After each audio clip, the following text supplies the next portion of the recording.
गोली,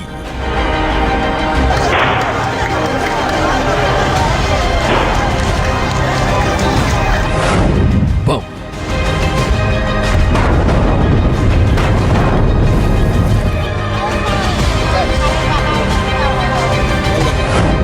आग,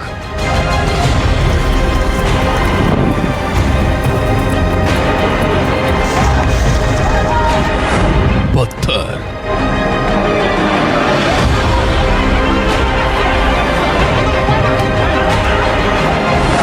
हिंसा,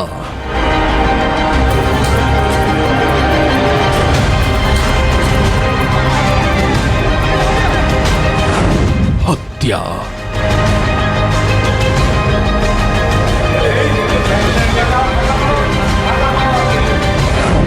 वोट का सवाल,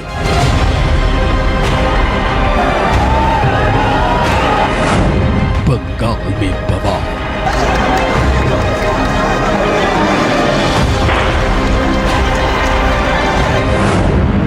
बंगाल, द बर्निंग बिगिंस। नमस्कार, प्राइम टाइम एक्सक्लूसिव में आप सभी का बहुत स्वागत है। आपके साथ मैं हूं सऊद मोहम्मद खालिद। जी हां, बंगाल द बर्निंग बिगिंस, क्योंकि बिहार का युद्ध खत्म हुआ और इसी के साथ बैटल ऑफ बंगाल शुरू हो गई है और बिहार के नतीजे आने के साथ ही बंगाल हिंसा की आग में जलने लगा है। तो आखिर क्यों? आज ये आपको न सिर्फ जानना चाहिए बल्कि पूरी तरह से समझ भी लेना चाहिए।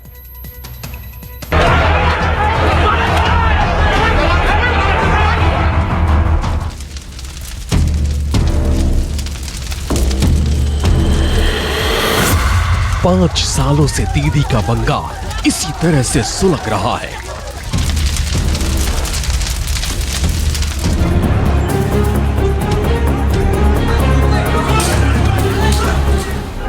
वोट और सत्ता के लिए ऐसी आग लगी हुई है कि पूरा स्टेट जल रहा है।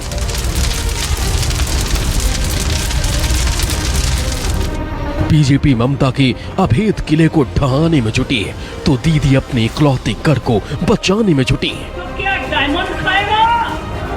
अपने अपने मिशन को लेकर दोनों दलों के कार्यकर्ता खूनी लड़ाई लड़ रहे हैं, जिससे बंगाल की जमीन लाल होती जा रही है।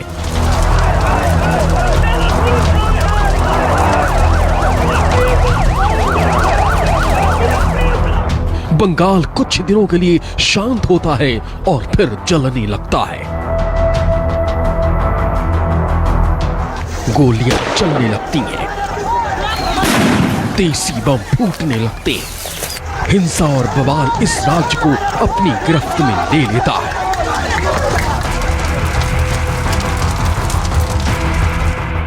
पिछले कुछ महीनों से बंगाल शांत था, लेकिन जैसे ही बिहार की लड़ाई खत्म हुई, बंगाल की जंग शुरू हो गई। बंगाल में अब तक आपने जो कुछ देखा, जो कुछ सुना, जो कुछ समझा, वो महज एक ट्रेलर था। बंगाल का असली गेम अब शुरू हुआ है। पूरी और रियल फिल्म निकट भविष्य में आने वाली है। बंगाल के वोट चरित्र के रुझान आने शुरू हो गए हैं। चुनाव आते हैं, जाते हैं, जय पराजय होता रहता है। कभी ये बैठेगा, कभी वो बैठेगा, लेकिन ये मौत का खेल लोकतंत्र में कभी नहीं चल सकता। और मौत का खेल खेल करके कोई मत नहीं पा सकता है। ये जरा दीवार पर लिखे हुए शब्द पढ़ लेना। कार्यकर्ताओं को मौत के बुधवार रात 8 बजे प्रधानमंत्री नरेंद्र मोदी ने दिल्ली में बंगाल के बवाल पर ये बात कही और इसके 16 घंटे बाद ही बंगाल बीजेपी अध्यक्ष दिलीप घोष के काफिले पर हमला हो गया। बंगाल के अलीपुरद्वार में दिलीप घोष का काफिला जा रहा था, तभी कुछ लोगों ने पत्थरों से हमला कर दिया। हमले में दिलीप घोष बाल बाल बच गए, लेकिन उनके काफिले की कई गाड़ियों में तोड़फोड़ की गई। जिस गाड़ी में तोड़फोड़ की गई थी उसमें दिलीप घोष मौजूद नहीं थी। बंगाल बीजेपी अध्यक्ष के काफिले पर हमला हुआ तो बीजेपी युवा मोर्चा कोलकाता की सड़कों पर उतर गई। जमकर बवाल हुआ।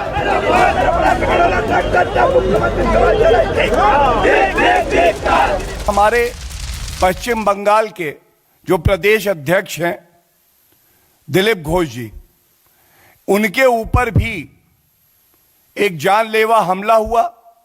उनकी गाड़ी को क्षतिग्रस्त कर दिया गया। और यह सब क्या दर्शाता है? यह दर्शाता है कि बिहार के परिणाम की गूंज ममता बनर्जी जी के बौखलाहट का कारण बन रही है। गुरुवार को दिलीप घोष के काफिले पर अटैक हुआ तो बुधवार को बंगाल में बीजेपी कार्यकर्ता का मर्डर हुआ। पूर्वी मेदिनीपुर में गोकुल जाना नाम के बीजेपी वर्कर को पीट पीट कर मार डाला गया। बीजेपी का आरोप है कि कांथी इलाके में इस हत्याकांड को तृणमूल कार्यकर्ताओं ने अंजाम दिया। पश्चिम बंगाल में जिस तरह से कानून का राज ध्वस्त हो गया है, हमारे एक कर्मठ कार्यकर्ता गोकुल जना को मार दिया गया है। और जो खबर आ रही है वो ये आ रही है कि ये फिर से टीएमसी का गुंडा राज है। पूर्वी मेदिनीपुर में बीजेपी कार्यकर्ता का कत्ल हुआ तो पश्चिम बर्धमान में टीएमसी कार्यकर्ता को गोली मारकर मौत के घाट उतार दिया गया। हत्यारे कौन थे, कहां से आए थे, अब तक पता नहीं चल सका। राजनीतिक हिंसा, हत्या और हमला बंगाल इस आग में आज से नहीं 5 साल से चल रहा है। बुरी तरह झुलस रहा है। पॉलिटिकल मर्डर की आंकड़े इसकी साक्षात प्रमाण। अब द बर्निंग बंगाल की कड़वी हकीकत से आपको रूबरू करवाते हैं। साल 2016, क्योंकि यही से माना जाता है इसकी शुरुआत हुई एक तरीके से। बंगाल में राजनीतिक कारणों से झड़प की इस साल 91 घटनाएं सामने आई। इनमें शिकार जो लोग हुए उनकी संख्या थी 205। इसके ठीक एक साल पीछे जाइए, 2015 राजनीतिक हिंसा की कुल 131 घटनाएं यहां पर दर्ज की गई थी। इनमें 184 लोग इन हिंसा की घटनाओं का शिकार हुए।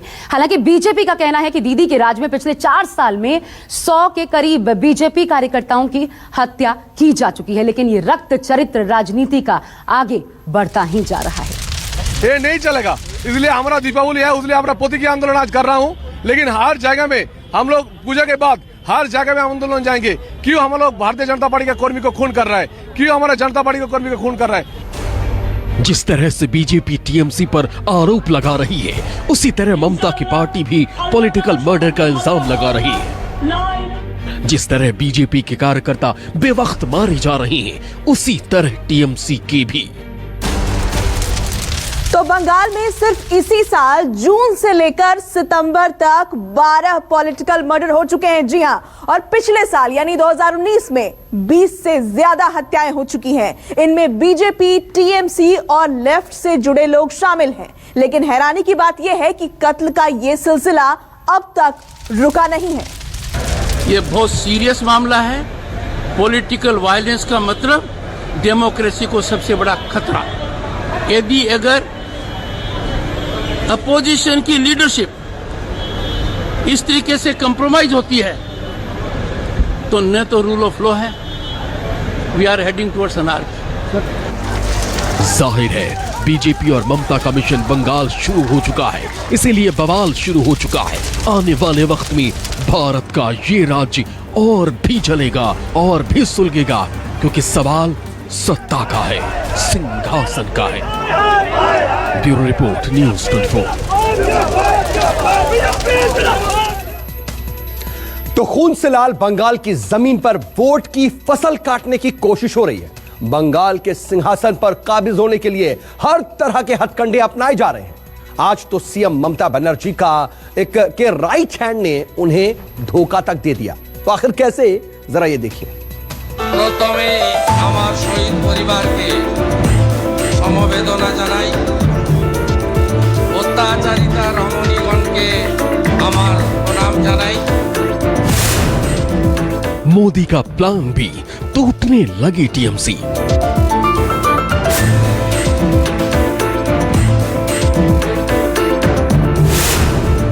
ममता का दाहिना हाथ अब मोदी शाह के साथ।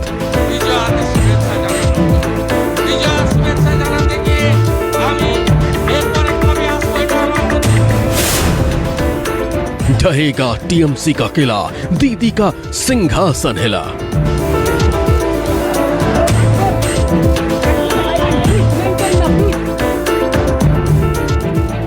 जी हां, यही सत्य है, यही तथ्य है। बैटल ऑफ बंगाल का असली गेम अब शुरू हुआ है। चुनाव से चंद महीने पहले टीएमसी टूटने लगी है और इसकी शुरुआत हुई है ममता बनर्जी के राइट हैंड से। वो राइट हैंड जिसका नाम है शुभेंदु अधिकारी। पश्चिम बंगाल में तृणमूल कांग्रेस में नंबर 2 और ममता बनर्जी के खास कैबिनेट मंत्री शुभेंदु अधिकारी बगावत की राह पर है। शुभेंदु अधिकारी गुरुवार को ममता के कैबिनेट बैठक में नहीं पहुंचे। इसके साथ ही 3 और मंत्री राजीव बनर्जी, गौतम देव और रविंद्रनाथ घोष भी मीटिंग में नहीं पहुंचे। लेकिन बीजेपी का दावा है कि उसके संपर्क में ममता के 10 मंत्री और 2 दर्जन टीएमसी विधायक हैं। सवाल यह है कि क्या ये सब दीदी को जोर का झटका देकर बीजेपी के पाली में जाएंगे? क्या चुनाव ममता की मुसीबत बढ़ाएंगे? इन सवालों के जवाब के लिए थोड़ा इंतजार करना होगा। लेकिन नंदीग्राम में उन्होंने टीएमसी से अलग एक रैली भी की है, जहां ना तो ममता की तस्वीर थी, न ही दीदी के नाम के नारे। वहीं रैली के आखिर में वो भारत माता की जय के नारे लगाते भी नजर आए। भारत माता जिंदाबाद। यही वजह है कि अटकलों का बाजार गर्म है, लेकिन शुभेंदु खामोश है। शुभेंदु अधिकारी टीएमसी में ममता के बाद सबसे लोकप्रिय और कद्दावर नेता हैं। वो सीएम ममता बनर्जी के दाहिने हाथ माने जाते हैं। 2007 में जिस नंदीग्राम आंदोलन से ममता बनर्जी को बंगाल की सत्ता मिली थी, उस आंदोलन का आर्किटेक्ट शुभेंदु ही थे। शुभेंदु ममता बनर्जी के साथ शुरुआती दौर से ही जुड़े हैं। वो कैबिनेट मंत्री हैं। परिवहन, जल और सिंचाई मंत्रालय उनके पास है। दक्षिण बंगाल के इलाकों में इनका काफी प्रभाव माना जाता है। यहां शुभेंदु 2 से 3 सांसद और 8 से 9 विधायक जीताने की कुवत रखते हैं। सवाल यह है कि आखिर ममता का ये राइट हैंड उनसे नाराज क्यों है? दीदी के खिलाफ बागी तेवर क्यों अख्तियार किए हुए है? तो सिलसिलेवार तरीके से जवाब सुनिए। वो टीएमसी में अपनी उपेक्षा से नाराज है। ममता अपने भतीजे अभिषेक बनर्जी को ज्यादा अहमियत दे रही है। ममता अघोषित रूप से अभिषेक को अपना उत्तराधिकारी बना चुकी है। शुभेंदु जैसे कद्दावर नेता इसे स्वीकार करने को तैयार नहीं। इसीलिए अब वो बगावत की राह पर है। पहले मुकुल रॉय और अब शुभेंदु अधिकारी बंगाल में ममता का अभेद किला तैयार करने वाले उनके करीबी उनसे छिटकते जा रहे हैं। आलम ये है कि टीएमसी अब ममता से शुरू होकर ममता पर खत्म हो जाती है। कद्दावर और अनुभवी नेता उनका साथ छोड़ते जा रहे हैं, जिससे ममता के सिंहासन और उनके जनाधार पर बड़ा खतरा मंडराने लगा। एक हफ्ते पहले गृह मंत्री अमित शाह बंगाल के दौरे पर गए थे। वहां उन्होंने न सिर्फ बीजेपी की चुनावी तैयारियों का जायजा लिया था, बल्कि ममता सरकार पर जबरदस्त हमला भी बोला था। शाह के लौटने के बाद बंगाल की राजनीति में अचानक गर्मी बढ़ गई है। आने वाले वक्त में ये गर्मी और बढ़ेगी, लेकिन अभी तो सबकी नजर शुभेंदु अधिकारी के अगले कदम पर है। Bureau report, news 24। दरअसल देखें तो पिछले 4 दशकों से बंगाल की सियासत का मिजाज कुछ ऐसा रहा है जिसमें बम, बारूद और खून खराबा कोई नई बात नहीं रह गई है। लेफ्ट के साथ लंबे संघर्ष के बाद ममता बनर्जी ने बंगाल की सत्ता हासिल की थी, तो अब बीजेपी बंगाल की राजनीति में अपने पैर जमा चुकी है। इसमें प्रधानमंत्री नरेंद्र मोदी का चेहरा और अमित शाह की तूफानी रणनीति बंगाल की जमीन पर रंग दिखा रही है। बिहार में एनडीए की जीत के बाद बीजेपी के रणनीतिकारों को अब कोलकाता की रॉयटर्स बिल्डिंग ज्यादा दूर नहीं दिखाई दे रही। बंधुगण, अपना देश सौभाग्य। आपने यदि कार्यकर्ताओं को परेशान किया तो भारतीय जनता पार्टी के कार्यकर्ता और नेताओं ने कोई चूड़ी फेंक नहीं रखी है। बिहार के बाद मोदी का अगला टारगेट बंगाल। इनका जाना तय है। बंगाल परिवर्तन करके रहेगा।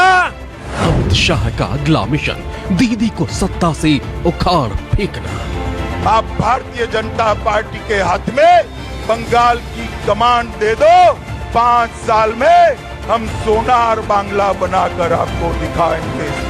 बीजेपी पिछले 6 साल से बांस की तरह पश्चिम बंगाल पर नजर बनाए हुए है।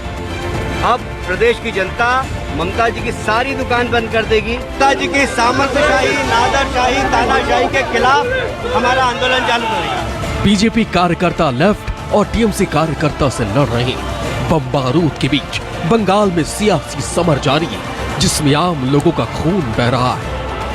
वहीं अमित शाह सूबे में एक एक वोट को जोड़ने के लिए कभी दलितों के घर लंच करने पहुंचे तो कभी आदिवासियों के घर। शुरुआत से ही पश्चिम बंगाल में गृह मंत्री अमित शाह की विशेष रुचि रही है। 2014 में पार्टी अध्यक्ष बनने के बाद उन्होंने खासतौर से पश्चिम बंगाल पर फोकस किया।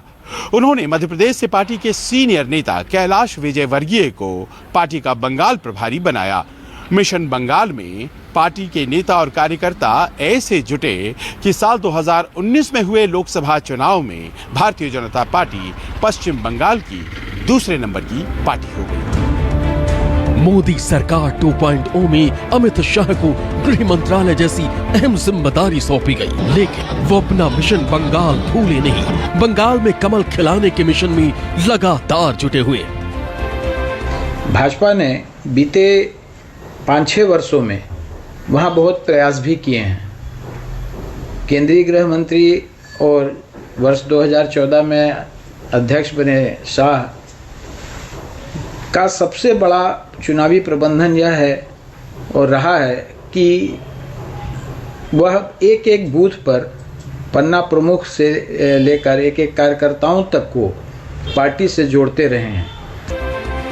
बिहार में एनडीए की जीत से बीजेपी रणनीतिकारों के हौसले बुलंद हैं। उन्हें अब कोलकाता की राइटर्स बिल्डिंग ज्यादा दूर नहीं दिख रही। बिहार के नतीजों से बीजेपी रणनीतिकार एक बात को लेकर पूरी तरह कॉन्फिडेंट है कि देश की राजनीति में आज की तारीख में नरेंद्र मोदी से बड़ा कोई चेहरा नहीं। मोदी राजनीति में एक ऐसे ब्रांड की तरह हैं जिनके सियासी अखाड़े में उतरने का मतलब है जीत पक्की। अपना ध्यान रखिए। जब बिहार की बात हो रही है, जीत की बात हो रही है, तो आइए किन किन नेताओं ने प्रचार किया और कैसी स्ट्राइक रेट रही, ये जानना भी महत्वपूर्ण हो जाता है। तो बिहार में सबसे पहले प्रधानमंत्री मोदी का स्ट्राइक रेट हम आपको समझाने की कोशिश करते हैं। देखिए, प्रधानमंत्री मोदी ने खुद बिहार में 12 रैलियां कुल मिलाकर के की और 243 जो विधानसभा सीटें हैं उनमें से 110 सीटों को, यानी रेंज 110 सीटों का रहा, जो कि प्रधानमंत्री मोदी ने कवर किया। अब जिन विधानसभा सीटों पर वोटर्स तक प्रधानमंत्री मोदी ने अपनी बात पहुंचाई, उनमें एनडीए को जो जीत मिली वो 56 सीटों पर मिली। यानी मोदी ब्रांड का ही नतीजा है कि उनकी रैलियों का स्ट्राइक रेट कुल मिलाकर के 51% रहा। बेहतर प्रदर्शन आप इसे कह सकते हैं। अब एक और चेहरे की बात करते हैं। यह चेहरा बिहार में योगी का स्ट्राइक रेट के रूप में गणना कर आपके सामने रखते हैं। चेहरा है फायर ब्रांड हिंदुत्व के पोस्टर बॉय और यूपी के सीएम योगी आदित्यनाथ का। उन्होंने कुल मिलाकर के रैलियां की बिहार में 19 यानी 17 जिलों के 75 विधानसभा क्षेत्र के लोगों तक इन 19 रैलियों के माध्यम से अपनी बात पहुंचाई। इनमें से 50 सीटों पर, जी हां 50 सीटों पर एनडीए को जीत भी मिल गई। मतलब अगर स्ट्राइक रेट आप जोड़ें तो फिर स्ट्राइक रेट योगी आदित्यनाथ का हुआ 66%। बेहतरीन प्रदर्शन आप इसे कह सकते हैं। ऐसे में बीजेपी की तरकश में ऐसे कई महारथी हैं जो दीदी के वोट बैंक में बड़ी सेंधमारी की कुव्वत रखते। अमित शाह जब भी बंगाल जाते, एक ओर वो बीजेपी कार्यकर्ताओं का हौसला बढ़ाते, दूसरी ओर ममता सरकार पर प्रचंड प्रहार करते। एक लंबे समय के 3 दशक के कम्युनिस्ट शासन से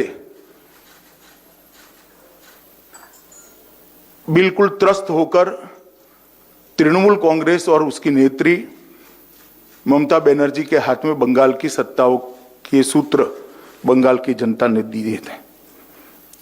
मगर आज जब पीछे मुड़कर 10 साल के बाद देखते हैं तो मां, माटी और मानुस का नारा तुष्टीकरण, तानाशाही और टोलबाजी में परिवर्तित हो गया है। बीजेपी रणनीतिकार अच्छी तरह से जानते हैं कि चुनाव एक दिन में नहीं जीते जाते, सत्ता परिवर्तन एक दिन में नहीं होता। इसीलिए लगातार ममता सरकार पर चुन चुन कर प्रहार जारी। दीदी की सरकार को आक्रामक राष्ट्रवाद, मुखर हिंदुत्व और विकास के कॉकटेल से बीजेपी चुनौती देती रही। भले ही 2014 लोकसभा चुनाव में बीजेपी को 2 सीटें मिली, लेकिन वोट शेयर रहा 17%। करीब 2 साल बाद यानी साल 2016 में हुए विधानसभा चुनाव में बीजेपी सिर्फ 3 सीटें जीत पाई, लेकिन वोट शेयर रहा 10%। लेकिन सूबे की 75% से ज्यादा सीटों पर बीजेपी दूसरे नंबर की पार्टी रही। 2019 में हुए लोकसभा चुनाव में बीजेपी को 18 सीटें मिली और वोट शेयर रहा 40.64%। मोदी जी की जन कल्याणकारी नीतियों के कारण जो जन जन तक लाभ पहुंचा है, जो गरीब की मदद हुई है, जो राहत मिली है और गरीब को आगे बढ़ने का अवसर मिला है, उसके कारण बंगाल की जनता भी नरेंद्र मोदी जी के साथ खड़ी होगी। बंगाल की जनता ने मन बना लिया है कि अगली सरकार भारतीय जनता पार्टी होगी, पश्चिम बंगाल में भी कमल खिलेगा।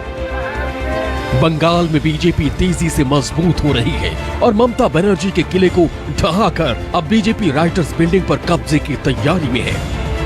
अमित शाह ने तो बंगाल के लिए पहले से टारगेट सेट कर दिया है 200+। ये निश्चित रूप से मैं आपको कहता हूं कि आने वाले चुनाव में बंगाल में हम 200 से ज्यादा सीटों के साथ भारतीय जनता पार्टी की सरकार बनाने जा रहे हैं। 200 सीट। बिहार में एनडीए की जीत से बीजेपी कार्यकर्ताओं का कॉन्फिडेंस हाई है, लेकिन बंगाल की सियासत में कौन किसको साधने में जुटा है, इसे समझने के लिए वहां के वोट चरित्र को समझना भी जरूरी है। पश्चिम बंगाल में करीब 30% मुस्लिम आबादी है। ये मुस्लिम आबादी 16 से 18 लोकसभा सीटों पर निर्णायक है। बांग्लादेशी शरणार्थियों की आबादी करीब 57 लाख है। राज्य में करीब 29% आबादी SC/ST की है। ममता बनर्जी की पार्टी टीएमसी का दलित, पिछड़े और आदिवासी वोट बैंक के साथ मुस्लिम वोट बैंक पर उसका खासा प्रभाव है। ममता बनर्जी वेस्ट बंगाल की बहुत ही बड़ी नेता है और उस मामले में भारतीय जनता पार्टी यहाँ पिछड़ जाती है कि भारतीय जनता पार्टी के पास कोई लोकल चेहरा, भारतीय जनता पार्टी का लोकल मजबूत चेहरा हमें नहीं दिखाई देता। इसका थोड़ा सा नुकसान भारतीय जनता पार्टी को हो सकता है। वहीं बीजेपी बंगाल की लड़ाई को उपेक्षितों की लड़ाई बनाने में जुटी है, जिसमें सभी जाति, समुदाय और मजहब के लोग हैं। शायद इसीलिए प्रधानमंत्री नरेंद्र मोदी ने एक बार फिर सबका साथ, सबका विकास और सबका विश्वास के एजेंडे को आगे किया है। देश का विकास, राज्य का विकास आज सबसे बड़ी कसौटी है और आने वाले समय में भी यही चुनाव का आधार रहने वाला है। जो लोग ये नहीं समझ रहे, इस बार भी उनकी जगह जगह जमानत जब्त हो गई है। बीजेपी बंगाल में एक एक वोट जोड़ने की रणनीति पर तूफानी रफ्तार से काम कर रही है। हाल में मतुआ समाज के साथ भोजन कर अमित शाह ने समुदाय को संदेश देने की कोशिश की कि बीजेपी ईमानदारी से सबके विकास का ध्यान रखेगी। बंगाल में मतुआ समुदाय की आबादी करीब 2 करोड़ से अधिक है। ये समुदाय 60 से ज्यादा विधानसभा सीटों पर अपना अच्छा खासा असर रखता है। मतुआ समुदाय की तरह ही सूबे में कई छोटे बड़े समुदाय हैं जो बंगाल की वोट बैंक की राजनीति में अहम भूमिका निभाते। पश्चिम बंगाल में यूपी और बिहार से ताल्लुक रखने वाले लोगों की तादाद करीब 8% है। करीब 13% ऐसे लोग हैं जो हिंदी भाषी हैं और चुनाव में जिनकी पहली प्राथमिकता राष्ट्रीय पार्टियां होती हैं। कांग्रेस के कमजोर पड़ने के बाद भारतीय जनता पार्टी ने इस शून्य को भर दिया। अब भारतीय जनता पार्टी इस पूरे वोट बैंक को अपने पाले में करने की रणनीति पर काम कर रही है। बीजेपी नेता लगातार बंगाल के लोगों को भरोसा देने में जुटे कि उनकी सांस्कृतिक और धार्मिक विरासत सिर्फ और सिर्फ बीजेपी के राज में सुरक्षित रह सकती है। बंगाल की गरीब लोगों की बंद किस्मत के ताले सिर्फ बीजेपी ही खोल सकती है। बिहार की जीत से चार्ज बंगाल के कार्यकर्ता अब नए सिरे से विजय सम्मेलन करने जा रहे हैं। वहीं प्रदेश बीजेपी ने नारा दिया है, ए बारे बांग्ला पारले सामलो, यानी इस बार बंगाल सको तो संभालो अभियान भी शुरू किया है। मतलब बीजेपी अपनी धुआंधार रणनीति फायर ब्रांड प्रचारकों की मदद से बंगाल में दीदी के तख्ता पलट की तैयारी कर चुकी है। दिल्ली से संजीव त्रिवेदी के साथ ब्यूरो रिपोर्ट, न्यूज 24। वैसे इन तमाम चीजों के अलावा बंगाल की लड़ाई में एक बड़ा फैक्टर मुस्लिम वोट बैंक भी है। सीए एनआरसी की फांस के बाद प्रदेश की सियासत में अल्पसंख्यक समुदाय को लेकर दांवपेच और भी ज्यादा एक तरह से उलझ गए हैं। मियां भाई ओवैसी की एंट्री ने खेल को और ज्यादा उलझा दिया है।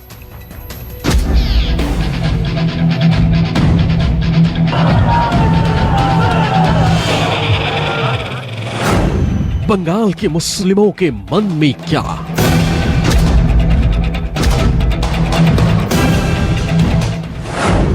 दीदी पर ममता दिखाएंगे मुस्लिम। ये नहीं, आप हिंदू है इसी के लिए हमारा 2 चौक है, और आप मुस्लिम है इसी के लिए आपको एक। बीजेपी पर मुस्लिमों का कितना भरोसा?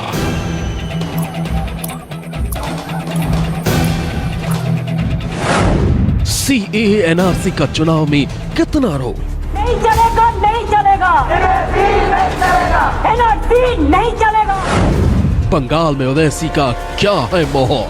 हम देख रहे हैं कि साजिश करने वालों ने दिल्ली में क्या किया, हम उसकी मजम्मत करते हैं। बिहार के परिणाम के बाद अब बंगाल में सत्ता की धुरी मुस्लिमों के इर्द गिर्द घूमने लगी है। प्रदेश के मुस्लिम मतदाता के मन में क्या है, हर राजनीतिक दल अब ये टटोलने में जुट गया है।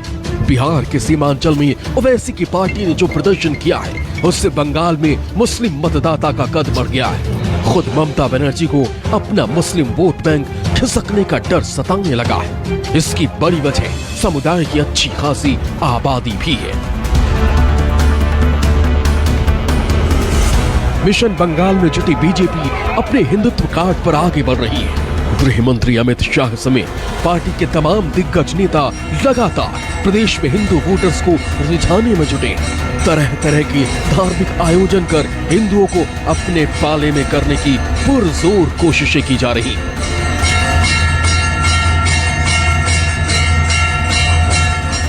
बीजेपी पूरी प्लानिंग के साथ बंगाल के रण में आगे बढ़ रही है। एक तरफ हिंदू वोटर पर फोकस है तो दूसरी तरफ ममता के मुस्लिम वोटर को भी तोड़ने का प्लान तैयार है। सीएए एनआरसी का दाव इसी गेम प्लान का एक हिस्सा है, जिसको लागू कर बीजेपी प्रदेश से घुसपैठियों को बाहर करना चाहती है, जो ममता का बड़ा वोट बैंक है और मुस्लिम समुदाय से आता है। इनमें ज्यादातर वो बांग्लादेशी घुसपैठिए हैं जो सालों पहले आकर यहाँ बसे हुए हैं। साथ ही बीजेपी की नजर उन हिंदू वोटर्स पर भी है जो विभाजन के बाद बांग्लादेश से आकर बंगाल के सीमावर्ती इलाकों में बसे। हिंदुस्तान में एक भी घुसपैठियों को हम रहने नहीं देंगे, चुन चुन कर बाहर निकालेंगे। एक भी घुसपैठियों। बीजेपी के फोकस में हिंदुत्व का एजेंडा है तो टीएमसी और ओवैसी मुस्लिमों को अपने पाले में लाने का प्लान लेकर 2021 के विधानसभा चुनाव की तैयारियां कर रही है। बिहार के नतीजों से ओवैसी गदगद है और ऐलान कर चुके हैं कि उनकी पार्टी एआईएमआईएम बंगाल विधानसभा चुनाव भी लड़ेगी। हम आ रहे बंगाल को, आ रहे अब बराबर आएंगे बंगाल को। मुर्शिदाबाद भी जाएंगे, मालदा भी जाएंगे, दिनाजपुर जाएंगे, सब जगह जाएंगे। अधीर रंजन चौधरी क्या ठेका लेके बैठे हुए मुसलमानों का? अधीर रंजन चौधरी को बताना चाहिए कि अपनी कॉन्स्टिट्यूंसी में मुसलमान इतने बुरे हाल में क्यों है। अधीर रंजन चौधरी को बताना चाहिए कि उन्होंने मुसलमानों के लिए क्या किया। अधीर रंजन चौधरी, तुम जान लो इस बात को कि वोट हमारा, राष्ट्र तुम्हारा नहीं चलने वाला है अभी। बंगाल की चुनावी लड़ाई में मुस्लिम मतदाता की भूमिका अचानक से क्यों बढ़ गई, इसका समीकरण भी समझ लीजिए। आइए अब आपको मुस्लिम वोटरों का समीकरण समझाने की कोशिश करते हैं। और बंगाल चुनाव बहुत खास हो जाता है इस समीकरण के लिहाज से, क्योंकि बंगाल चुनाव में अल्पसंख्यक वोटर काफी अहम रोल निभाता है। राज्य में 30% मुस्लिम वोटर हैं कुल मिलाकर के। राज्य में मुस्लिमों का कुल वोट 28 से 30% इनका हिस्सा आता है। राज्य की कुल मिलाकर के 294 सीटों की अगर बात करें तो इनमें से 120 पर इनकी निर्णायक भूमिका हो जाती है। लोकसभा सीटों पर नजर डालिए तो 16 से 18 सीटें ऐसी हैं जहां 20% से लेकर के 60% तक मुस्लिम आबादी है। राज्य की 16 से 18 लोकसभा सीटों पर मुस्लिम खुद निर्णायक भूमिका निभाते हैं। इनमें उत्तर बंगाल की रायगंज, कोच बिहार, बालूरघाट, ऐसे वो तमाम इलाके हैं, रायगंज हो गया, कूच बिहार, बालूरघाट, मालदा उत्तर, साथ ही मालदा दक्षिण, इसके अलावा मुर्शिदाबाद, ये तमाम सीटें प्रमुख हैं। दक्षिण बंगाल की बात करना भी यहाँ पे महत्वपूर्ण हो जाता है। अगर यहाँ की आप बात करिए और यहाँ पर मुस्लिम वोटों का समीकरण समझने की कोशिश करिए तो डायमंड हार्बर, इसके अलावा उलबेड़िया, हावड़ा, वीरभूम, तमलुक, जयनगर, ये तमाम इंपॉर्टेंट सीटें हैं जहां पर मुस्लिम फैक्टर काम आता है।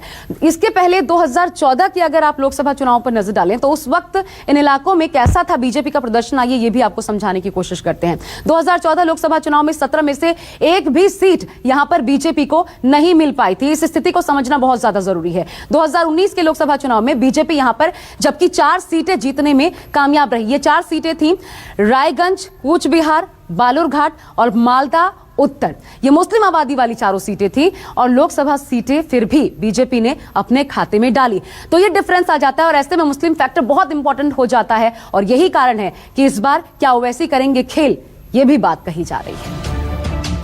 अब जरा इन समीकरणों का इशारा भी समझिए। बंगाल को लेकर बीजेपी एक डबल प्लान पर काम कर रही है। उसका मेन फोकस हिंदू वोट है, लेकिन 2019 के लोकसभा चुनाव के नतीजे उसके सामने हैं। उसको ध्यान में रखते हुए उसने CAA NRC के बावजूद ममता के मुस्लिम वोट बैंक में भी सेंध लगाने की पुख्ता तैयारी की है।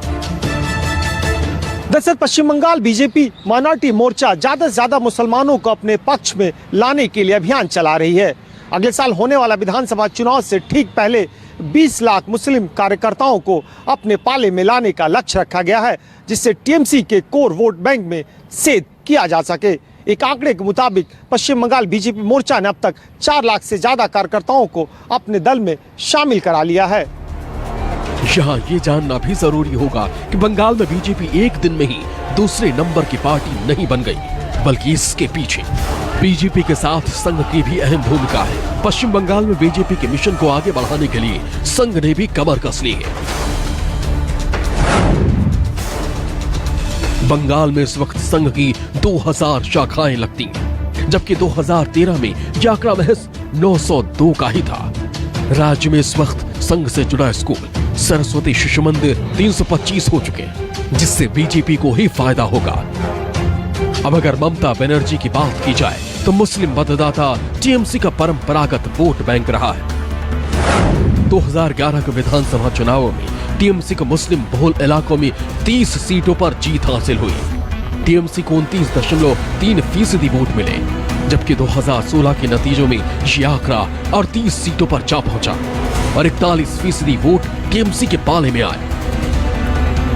दीदी को अब डर ये है कि अगर ओवैसी ने उसके वोट बैंक में घुसपैठ की तो कहीं उसका फायदा बीजेपी को ना मिल जाए, क्योंकि अगर मुस्लिम वोट बटा तो बीजेपी को नफा और TMC को नुकसान लाजमी है। लिहाजा बंगाल के सियासी रण में मुस्लिम वोट बैंक की भूमिका बढ़ गई है। Bureau report, news 24। और चलिए अब जरा आपको ले चलते हैं मेरी सहयोगी पूजा के पास, जो कि आपको यह दिखाएंगी कि बंगाल में आखिर मुस्लिम वोटर किसके साथ हैं। जी तो चलिए अब आपको दिखाते हैं कि साल 2011 और 2016 के विधानसभा चुनावों में मुस्लिम बहुल इलाकों में किस पार्टी को कितनी सीट मिली। साल 2011 के आंकड़ों पर अगर हम नजर डालें तो TMC को 30, कांग्रेस को 16, लेफ्ट को 18 और बीजेपी को एक भी सीट नहीं मिली। जबकि अगर हम साल 2016 का प्रदर्शन देखें तो TMC को 38, कांग्रेस को 18, लेफ्ट को 8 और बीजेपी यहां पर एक सीट जीतने में कामयाब